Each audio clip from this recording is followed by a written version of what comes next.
बसला गेला पाहिजे. दादा ते माधुरी हत्ती आणा परत वंताऱ्यामधून. लय भावना दुखवले. माधुरी हत्ती हत्ती आणा हत्ती. हत्ती हत्ती काय झालं? त्याला वंतारामध्ये घेऊन गेले. ते कोल्हापूरची हत्ती आहे. लोकांची लय भावना दुखवली त्या हत्तीमुळे.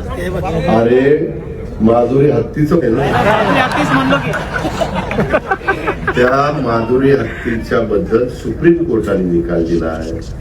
शेवटी तुम्हाला मला जसा जगण्याचा अधिकार आहे तसा पक्ष्यांनाही जगण्याचा अधिकार आहे, प्राण्यांनाही जगण्याचा अधिकार आहे.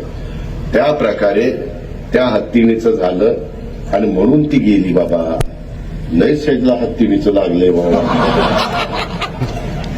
तुला एकदा कुठं तरी हत्तीणीवर बसवतोस, परंतु तू चांगल्या भावनेनं बोलला असेल. तू प्राणी प्रेमी असशील म्हणून ती भूमिका मांडली. त्याबद्दल तुझं दुमत नाही, तुझं अभिनंदन. पण मी पण त्याच्या खोलात गेलेलो होतो.